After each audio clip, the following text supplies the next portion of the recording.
हाँ, जय गौ माता दोस्तों। बस आज का टॉपिक ये है कि ज़्यादातर लोग कहते हैं, हमें सवाल करते हैं कि आपका घी महंगा क्यों। और मेरे से भी महंगा कई लोग बेचते हैं, पर घी महंगा क्यों है, इस विषय पे आज बात करनी है थोड़ी।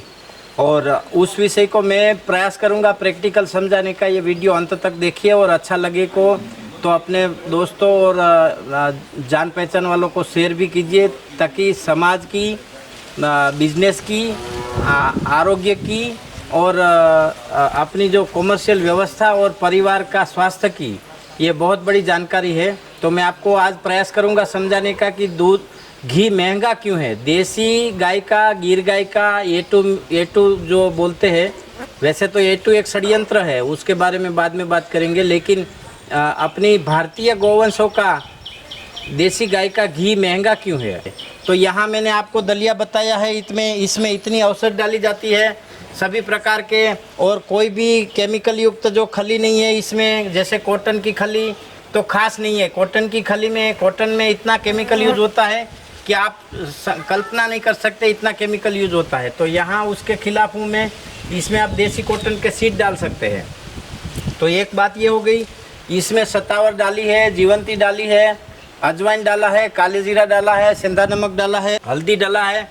इतनी सारी औषध डाल के हमारी गाय को हम खिलाते हैं। और मैं आशा करता हूं कि आप भी ऐसा प्रयास करेंगे कि अपने आंगन में गाय को तृप्त और संतुष्ट करेंगे, औषधियों खिला के गाय को खुश करेंगे, गाय को तंदुरुस्त करेंगे, ताकि उसके बाद आपके परिवार के जो खाने वाले लोग हैं उसकी भी तंदुरुस्ती बनी रहे। अब आइए मैं आपको मिल्किंग का दिखाता हूँ। और उसके बाद दूध तोल के रख देते हैं दही जमाने के लिए। सुबह उसका मंथन करेंगे आगे पीछे घूमने वाली लकड़ी से, और उसका फिर मक्खन तैयार करेंगे। मक्खन को तोलेंगे, फिर उसको गर्म करेंगे, फिर उसका घी तोलेंगे। और पैकिंग भी दिखा दूंगा आज दूसरी बार कि सारी टोटल कॉस्ट जोड़ के घी क्या रेट घर में पड़ता है और कस्टमर को क्यों महंगा पड़ता है, और घी की असलियत क्या है। जो आज बाज़ार में 200 रुपया से लेके 800 रुपया तक घी बिक रहा है, वो घी की असलियत क्या है और ये घी क्यों महंगा है, ये सब चीज़ समझने बहुत ज़रूरी है। क्योंकि गाय के गव्य, घी, दही, दूध, छाछ वो अपने सीधे आरोग्य, सीधे परिवार के स्वास्थ्य से जुड़ा मामला है। हर कोई दुनिया में आशा करता है कि अपने बच्चे को एक चम्मच शुद्ध घी खिलाए। लेकिन शुद्ध घी की परिभाषा क्या है, शुद्ध घी कैसे बनता है, वो भी तो अपने आप को नॉलेज होना चाहिए। नहीं तो नकली शुद्ध घी के नाम पे नकली बेचने वाले बहुत लोग हैं, उसकी चपेट में हम आ जाते हैं और जीवन भर यही नकली चीज़ खा खा के अपने बच्चों को पायमाल कर देते हैं। जय गौ माता दोस्तों। दही और छाछ घी का काम करने से पहले हमारे यहाँ बॉयलर है, और ये बॉयलर में 10 किलो 8 किलो लकड़ी जलाओ या गोबर के उपले जलाओ तो 500 लीटर पानी देता है और 6 दिन तक गर्म रहता है। तो पहले उस गर्म पानी से, बहुत गर्म होता है वो गर्म पानी से हाथ और पैर धो के हमें दही और छाछ का काम करने के लिए जाना होता है।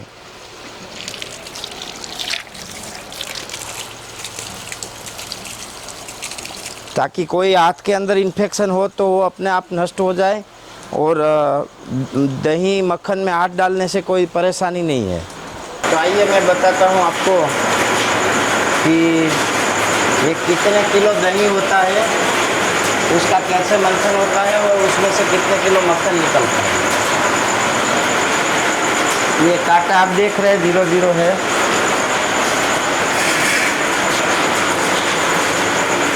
कोशिश ऐसी कर रहे हैं कि आप सबको अच्छी जानकारी मिले और लोगों को भी पता चले कि घी क्या होता है, घी कैसे बनता है। ये वीडियो दिखाने का हमारा उद्देश्य ये है कि सच्चाई जो है घी की वो लोगों के सामने आए, खाने वाले को भी। और कुछ डेयरी प्रोडक्ट बनाने की सोच रहे हैं, बहुत सारे हमारे युवा युवती वो डेयरी खोलने की सोच रहे हैं, उनको भी पता चले और सभी को जानकारी मिले, खाने वाले को भी जानकारी मिले, बनाने वाले को भी जानकारी मिले, नए बिजनेस खोलने वाले को भी जानकारी मिले। ये हेतु है हमारा, ना कि किसी को बदनाम करना और किसी को नीचा दिखाना, ये उद्देश्य नहीं है। लेकिन सच्चाई लोगों के सामने आए, ये हमारा उद्देश्य है, और इसी उद्देश्य से हम ये वीडियो बना रहे हैं। ये 9 किलो पानी है, 9 साढ़े 9 किलो पानी है। और ये बिलोना जो है वो भी हमने हमारी ज़रूरत जो सदियों से अनुभव रहा है, उस अनुभव के हिसाब से SS 300 के स्टड बुशिंग और चंदन का रवैया जो लकड़ा है वो बिल्कुल चंदन का बनवाया है। और ये बिलोना एक बार लिया तो फिर जीवन भर देखने की कोई आवश्यकता ही नहीं है, इतना सक्सेसफुल बिलोना हमने बनाया है। और ये बिलोना के लिए भी आप हमारे जो नंबर दिए गए हैं उसका संपर्क कर सकते हो।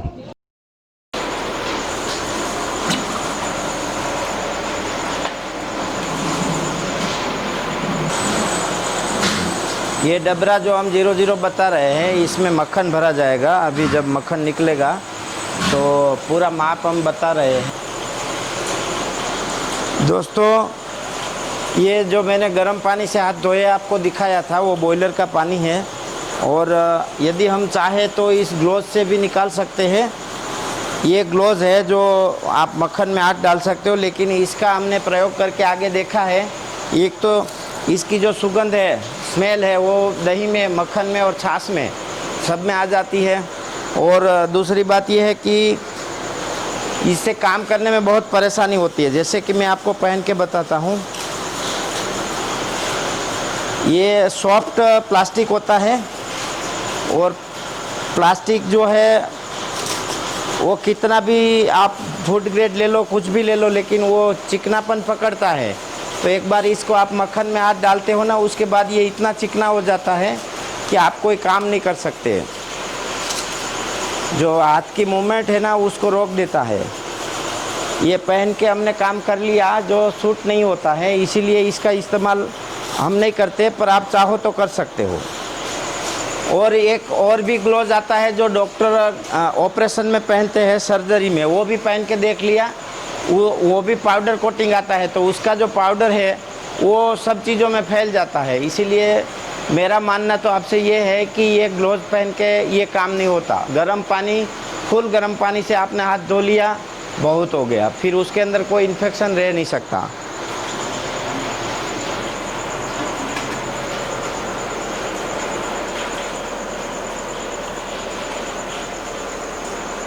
इसमें 31 किलो टोटल वज़न था जो कैन के सहित दही का। उसमें से 5 किलो 700 ग्राम जो है वो खाली कैन बाद हो गया। तो निकला आपका वज़न कितना नेट निकला? 26 किलो समझ लो, पकड़ लो। दूध का वज़न 26 किलो था। अभी मैं आपको मक्खन तोल के दिखाता हूँ। ये बारिश का माहौल है, इसीलिए मक्खन जो है लूज़ हो रहा है। हमारे यहाँ 3 दिन से बारिश लगातार चालू है। दही और दूध में वातावरण की असर तुरंत आ जाती है। गर्मी ज़्यादा हो जाएगी तो ये उकड़ जाएगा, ठंडी ज़्यादा हो जाएगी तो टाइट हो जाएगा, और बारिश के माहौल में ऐसे पतला हो जाता है।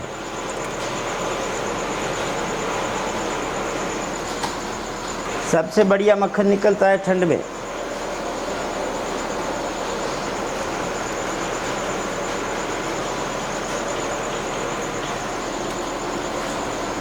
हाँ, एक जो हमने 26 किलो दही था उसके अंदर 9 किलो पानी डाला, उसके बाद इसका मंथन किया। और काफ़ी लोग जो है हमसे ये सवाल करते रहते हैं कि ये हमारे यहाँ अच्छे से बनता नहीं है मक्खन, घी नहीं बनता और निकलता नहीं है। तो ये एक बहुत बड़ा रहस्य है दही का, और आपका मन एक हो जाना चाहिए और पूरी चीज़ जो उसमें लगती है वो चीज़ को समझना चाहिए, वातावरण को समझना चाहिए, उसके बाद बनाना चाहिए। और दूसरी बात ये है, खाने वाले को भी समझ में आना चाहिए कि जो 800 में, 700 में, 1000 में मिलने वाली चीज़ क्या होती है। ये भी एक दिखाने का प्रयास है मेरा। और कई लोग जो फ़ोन करते हैं हमने 10-10 घंटा बिलोना चलाया लेकिन मक्खन ही नहीं आया, तो ये आपने छेड़ दिया है दही को। दही को छेड़ने का मतलब है आपने दही से दुश्मनी ले ली। उसका जो नियम है उस नियम के तहत काम नहीं किया, गलत तरीके से काम किया। तो ये दही मक्खन का काम जो है वो सबसे पहले नॉलेज का काम है। तो आप बूढ़े बुजुर्गों से नॉलेज लेके ही काम करेंगे तो बहुत अच्छा रहेगा, आसानी रहेगी और सही तरीके से काम होगा। अभी तो बारिश का माहौल है इसलिए हमने इसके अंदर कुछ नहीं किया। और लेकिन आप ठंड होता है तो गर्म पानी डाल सकते हो, और गर्मी में ठंडा पानी या बर्फ़ भी डाल सकते हो, उससे छाछ करने में आसानी रहेगी। नहीं डालेंगे तो मक्खन ही नहीं आएगा और विकृति पैदा होगी दही में, चिकना हो जाएगा। इसका एक टेम्परेचर फिक्स है, जैसे 40 डिग्री टेम्परेचर में दही जमता है, ऐसे मक्खन निकलने का भी एक टेम्परेचर फिक्स है वैदिक तरीके से, और उसी तरह से पालन होना चाहिए। और सबसे बड़ी बात यहाँ ये है कि आपकी गाय खाती क्या है। यदि आपकी गाय जंगल में चरने जाती है और बारिश का पहला घास खाती है तो कच्चा घास होता है वो, उसमें गाय का पेट नहीं भरता, बहुत पतला रहता है, और जब तक घास में डंठी नहीं होती तब तक वो नहीं करता आपको, मतलब गाय का पेट अच्छे से नहीं भरता। और ये आप जब घास गाय की पकी हुई है, जैसे फॉर एग्जांपल के लिए आप कॉटन के सीड दोगे, देसी कॉटन के सीड, तो जो है मक्खन बहुत अच्छे से निकलेगा, जल्दी निकलेगा और ज़्यादा भी निकलेगा। और यदि आप ओनली हरा चारा दोगे, ऐसी कोई चीज़ नहीं दे रहे हो जो हाई प्रोटीन वाली, तो बहुत कम माखन निकलेगा, पतला निकलेगा और बहुत देर से निकलेगा। ऐसे गाय के खाने पे भी मक्खन बनने का बहुत बड़ा आधार होता है। और जो लोग केवल भूस खिलाते हैं, उसकी गाय मक्खन ही नहीं देती, वो तो कुछ अलग केमिकल देती है, वो मक्खन बोला ही नहीं जाता, क्योंकि आप गाय का भूस खिला के एक प्रकार का शोषण कर रहे हो, और भूस जो है गाय के शरीर को नष्ट कर देती है। अभी अभी मेरे कुछ दोस्तों का फ़ोन आया था, वो कह रहे थे कि हमारी गाय ने बच्चा दिया लेकिन वो खड़ा ही नहीं हो रहा है। जब उसको पूछा गाय को प्रेगनेंसी में क्या दिया गया था, तब वो बता रहे थे कि भूस दिया था। तो भूस देके आप कभी भी गाय को संतुष्ट और न्यूट्रिशन से वो नहीं कर सकते। ये हमारा नेट 26 किलो दही था, इसमें से 1 किलो 360 ग्राम मक्खन निकला। अब इसको घी बना के बताऊंगा मैं आपको दिन निकलने के बाद। इस प्रकार से मक्खन को धोना बहुत ज़रूरी है, इसीलिए कि इसमें जो खट्टेपन है, छाछ का भाग है, उसको पानी के द्वारा शुद्ध किया जाता है। इस प्रकार से मक्खन को शुद्ध करना बहुत ज़रूरी है, और ये हमारी दादी माँ भी करती थी और हमारे घर में रेगुलर होता है, और ये सबको करना चाहिए। ये करने से घी की सुगंध और घी की क्वालिटी, ये दोनों में अंतर रहता है। और हमारे घर में रोज़ मक्खन ऐसे ही धोया जाता है, और मक्खन आप ज़्यादा पानी नहीं, लेकिन 2-3 बार पानी डाल के धोओगे तो मक्खन में आपको पता चलेगा। जैसे ये पानी में छाछ नहीं आया, देखो अब ये पानी जो है एकदम पानी जैसा ही है, तो ऐसा हो जाता है तो समझ लेना अब इसमें छाछ का भाग नहीं है। बस कोई बड़ी बात नहीं है, छोटी छोटी बात है, और ये छोटी छोटी चीज़ों की जानकारी बहुत ज़रूरी होती है। अभी हमारे पास बहुत बड़ा प्लांट नहीं है, आगे 1000 गाय हो जाएगी तो एक ऑटोमेटिक प्लांट करेंगे, जिसमें इंसान का हाथ ही डालने की आवश्यकता ही नहीं रहेगी। ये अपना जो 26 किलो दूध से ये मक्खन निकला था,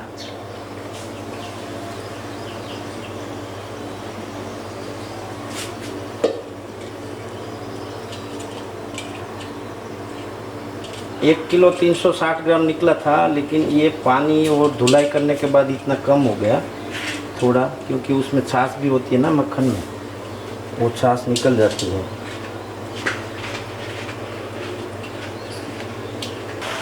तो ये इस प्रकार से थोड़ा मेहनत करके चूल्हा जो भट्टी चूल्हा बनाया है, ये चारों ओर से पैक है, इधर पंखा लगा हुआ है, और इसमें आप गोबर के उपले डाल के एक बार हल्का सा पंखा दे दोगे तो 5 से 6 उपले में आपका 2-3 किलो 5 किलो तक घी गर्म हो जाएगा बहुत आसानी से, और बहुत अच्छा रिजल्ट मिलेगा। घी का मामला जो है वो बहुत कॉम्प्लिकेटेड है, और ऐसे तो पंचगव्य का कोई भी काम जो है ना, उसकी आत्मसात का काम है। किसी भी व्यक्ति का पंचगव्य के साथ आत्मसात हो जाता है ना, वही ये कर सकता है और वही सिद्ध कर सकता है। जैसे मैं आपको दही का बताऊं तो दही में आप मटके में डाल के मंथन करना छोड़ोगे तो जो रोज़ दही मंथन करता है ना, उसको सिर्फ उसकी आवाज़ से पता चल जाएगा कि इसके अंदर मक्खन बन गया है। तो ठीक उसी प्रकार से ये घी गर्म करने का भी एक तरीका है। इसमें आपने 1-2% टेम्परेचर ज़्यादा ले लिया तो भी उसका लाइट चिकना हो जाता है और लाइट डाउन हो जाती है, और आपने 2% कम ले लिया तो उसमें खट्टापन आ जाता है और स्मेल आ जाती है। तो घी का काम जो है वो बहुत कॉम्प्लिकेटेड है और बहुत ही समझदारी और शिक्षा मांगता है। तो हर कोई जैसे नए नए गौशाला चालू करते हैं तो उन सभी के लिए ये बहुत महत्व की जानकारी है कि बूढ़े बुजुर्ग के पास से घी गर्म करने के तरीके जो है उसको अच्छी तरह से सीखना, प्रैक्टिकली समझना और टेक्निकली समझना, ये सब चीज़ समझने के बाद ही आप प्रयास करेंगे। और हम लोग इतने समय से कर रहे हैं, दादा परदादा से कर रहे हैं, फिर भी हमारा कभी कभी घी आगे पीछे हो जाता है। मतलब आपने कोई काम करते करते घी पका दिया तो आगे पीछे, मतलब कभी ज़्यादा 1-आधा% ज़्यादा हो जाता है, कभी 0.5% कम हो जाता है। तो हर बैच का रंग, हर बैच का स्मेल, हर बैच का सुगंध, ये सब अलग अलग होता है। तो घी का जो काम है, दही का, दूध का सारा काम सेंसिटिव है। इसमें एक भी काम ऐसा नहीं है कि आप अपने मन चाहे तरीके से कर सकते हो। जैसे मैंने बताया ना कि आपको जो अनुभव ही होता है, जो पहले से ही करता है, वो मटके में मंथन होता है दही का, उसकी आवाज़ से उसको पता चल जाता है कि अब इसके अंदर माखन हो गया। तो ये सब तरीके बहुत अनुभव के हैं और बहुत नॉलेज मांग लेते हैं। इसीलिए जो भी करो 7 बार सोचो समझो, 10 लोगों को पूछो, प्रैक्टिकल जो करते हैं उसके पास जाओ और उसके पास नॉलेज लो। जो अपने गांव में बूढ़े बुजुर्ग हैं 100-100 साल के, उसकी बुद्धि का उपयोग करो। उसने 100 साल में जो जो किया है उसको, अच्छे और बुरे जो भी अनुभव वो है उसको आप समझो और उसके बाद ये करोगे तो बहुत अच्छा रिजल्ट मिलेगा। ये नेचुरल हिसाब से इसमें कोई मिलावट नहीं है। और ये जब भी गाय का सीजन के अनुसार थोड़ा बहुत बदलाव होता है, बाकी ये एकदम क्लियर हिसाब है। और 30 किलो दही होगा तब आपका 1 किलो घी निकलेगा। हमारे बोतल के ऊपर इस प्रकार से एक सील लगाया जाता है, जो बोतल खुली नहीं होनी चाहिए, और इस प्रकार से लॉक लगाया जाता है एक, ताकि ढक्कन रास्ते में इधर उधर होके खुल ना जाए।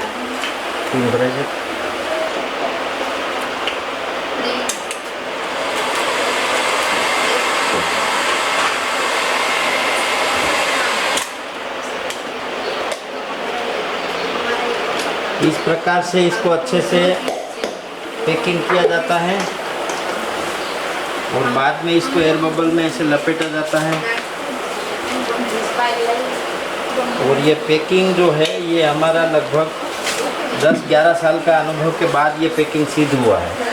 मैंने बहुत सारा घाटा किया है, बहुत सारे अलग अलग प्रकार के पैकिंग किए हैं। बाद में अंत में ये तय हुआ है कि ये पैकिंग जो है सिस्टम ये बहुत सक्सेसफुल है। इसको आप कैसे भी किसी में भी भेज दो, दीवार में भी ठुकरा दो, कुछ नहीं होगा।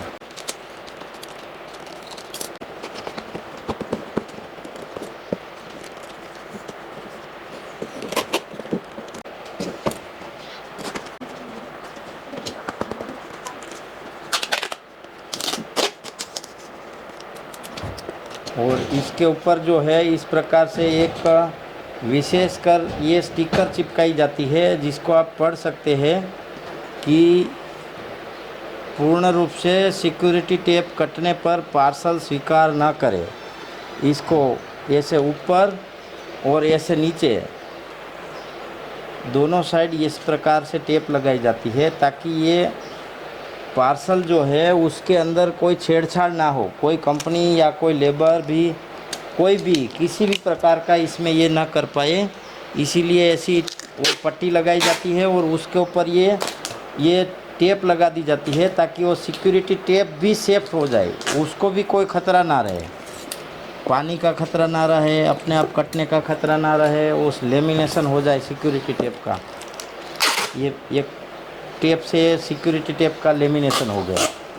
तो इस प्रकार से बहुत सावधानियां की तरह और बहुत अनुभव के बाद ये सिद्ध हुआ है। और मैं चाहता हूँ कि ये सब लोग सीखें और सब लोग पूर्ण रूप से व्यवस्था, पूर्ण रूप से सिक्योर और पूर्ण रूप से तकनीकी तरह से ये करें। इसमें अच्छे और ज्ञानी लोग इससे भी अच्छा सुधार कर सकते हैं और करना चाहिए। इतना करने के बाद भी कभी कंप्लेन आ सकती है। हालांकि हमारे यहाँ कंप्लेन कभी आती नहीं है पार्सल के बारे में, क्योंकि मैंने बहुत पहले वो गवाया है घी, बहुत पार्सल टूटे हैं। बहुत अनुभव के बाद ये फाइनल हुआ है कि ऐसा ही करना है। तो